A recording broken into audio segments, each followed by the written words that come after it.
All right, so we successfully compiled a JPA project. Let's open up our database, see what we have so far.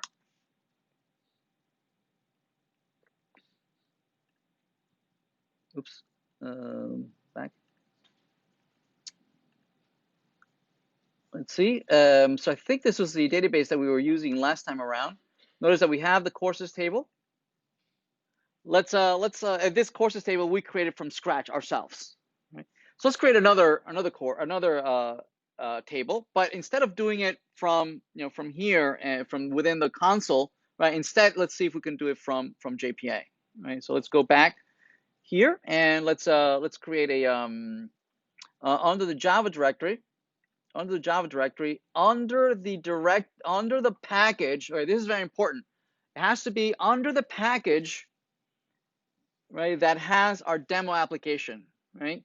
So what's going to happen is that any class that you declare under models here, any class that you declare under here, it's going to be monitored by the Spring environment, right? If you put it outside of this package, you're going to have to do extra things, extra work, right? But if you put it under this package, by default, right, the Spring framework is going to keep an eye on any classes that you have under here, okay?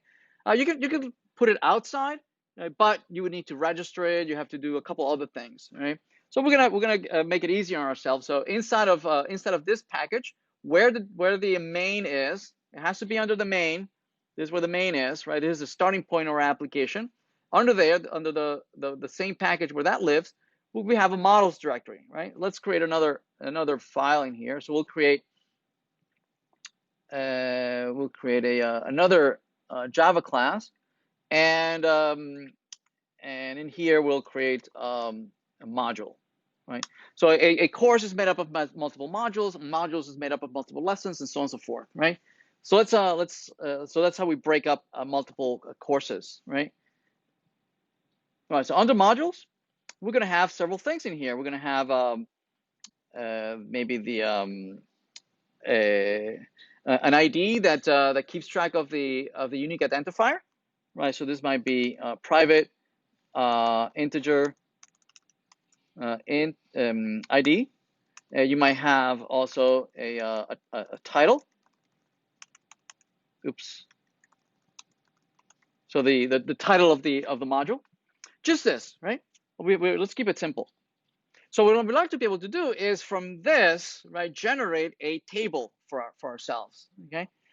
So the way to do this is to use we want to use the JPA API to do this, right? And the way we use it is by annotating this class, right, as a JPA entity, right? Entity for JPA is the equivalent of a table, right? Something that is going to be for persistent storage, right?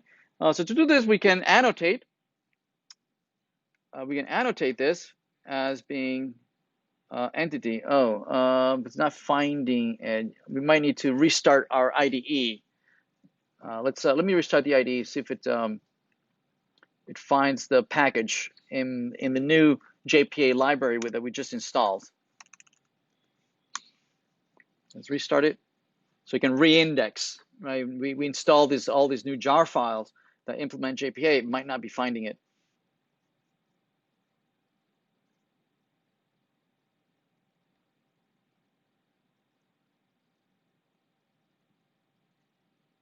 Okay. All right. So let's try this again.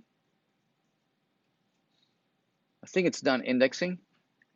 All right, so annotations start with an @ sign, right? That allows us to.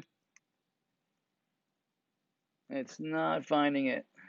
NTT. Why are you not finding it?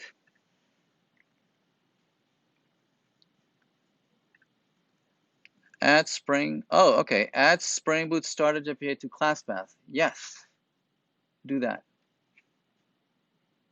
Add module is never remove. All right, that's fine.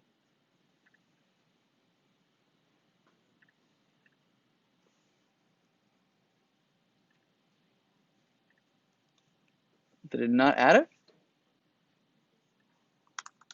Import Java X.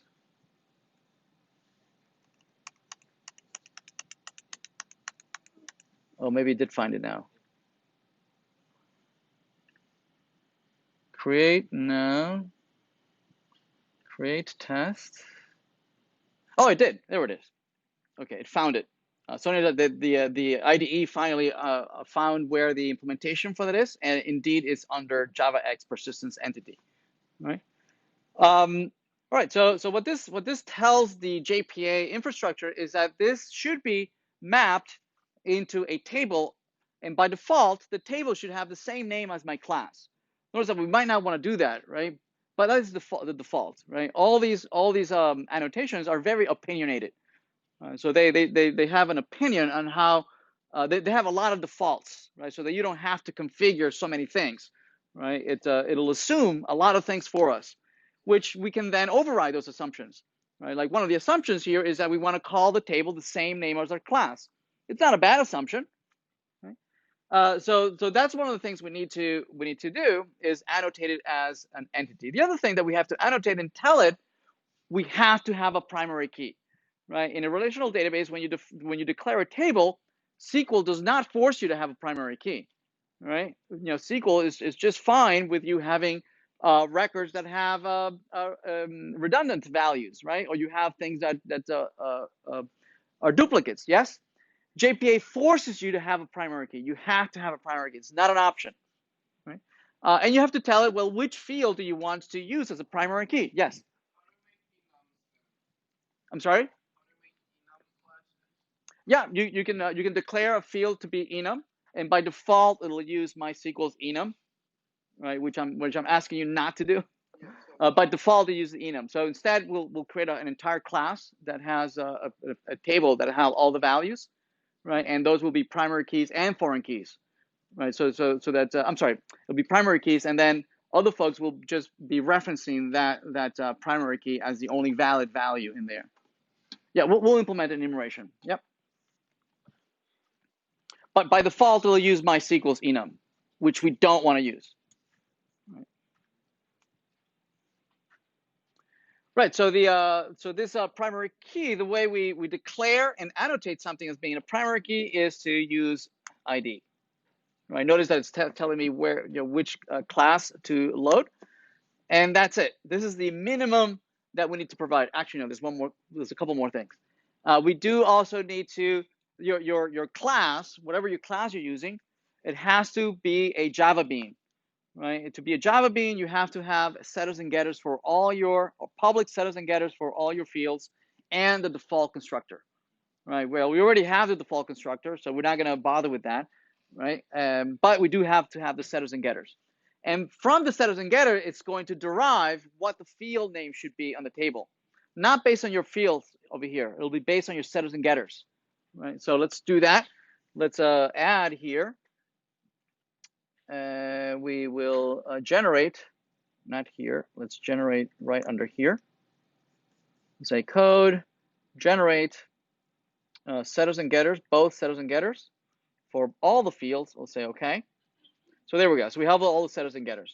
Right, now we're done, right? So this is the absolute minimum that you need to do to configure your class so that it can be implemented as a table. All right, excellent. So let's try it out. Let's try it out. So to try this out, we can do Maven clean install again, right?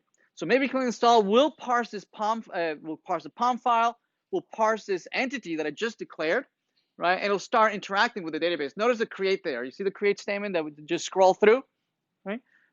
So as it compiled, notice that it created for us, right, a table call module, right, and an ID that it's an integer not null, right, a title which is varchar, by default 255 characters long, and declare the ID as a primary key, right? So if we go into our MySQL, right, and we refresh, right, hopefully we'll see the module table there. See that? With the fields that we would be expecting, the ID and the title, right?